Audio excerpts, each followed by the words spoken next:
Have you ever hit that wall in your family research? You know, that point where the records just stop?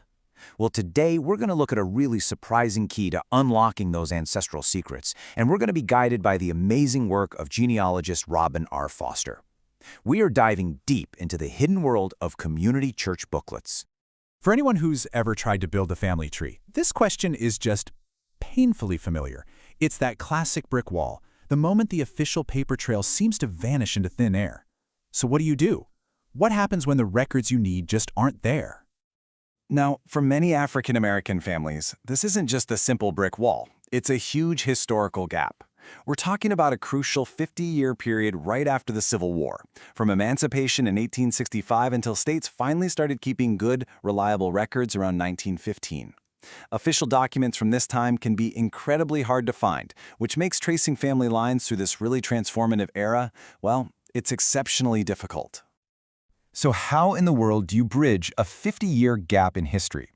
The key, as it turns out, often isn't sitting in a state archive. It's usually found in a much more local, and honestly, a pretty unlikely place: the commemorative literature made by community churches. Yeah, these souvenir booklets, you know, the ones printed for church anniversaries or special events, they are so much more than just little keepsakes. Genealogists see them as powerful surrogate records. Why?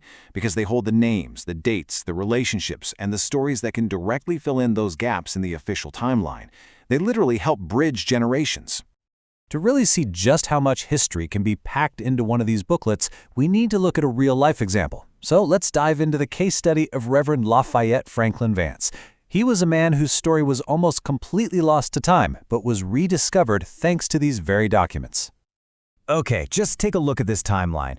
Reverend Vance's life spans this monumental period of American history. I mean, he was born in 1861, right in the middle of the Civil War, and he lived all the way to 1952.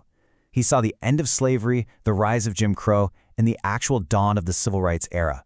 His incredible lifespan makes his story the perfect canvas to show what these church records can really truly reveal.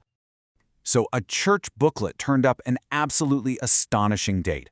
Vance's family church, St. Paul AME, was built in 1863. Now, let that sink in for a second. This was an African-American community deep in the heart of Confederate South Carolina, building their own institution of faith and freedom while the Civil War was literally still raging all around them. It's just incredible. And this wasn't just about putting up a building for worship. No way. As the source material makes crystal clear, this was a profound act of self-determination. It established the church as the absolute center for community, for education, and for empowerment, long before their freedom was legally recognized. And here's a perfect example of the kind of connections these booklets can create. The records place the Vance family at this specific church, which just happened to be right near Payne Institute, a key center for African American education. And boom! Suddenly, you have this direct link between their faith and their community's passionate pursuit of knowledge and advancement.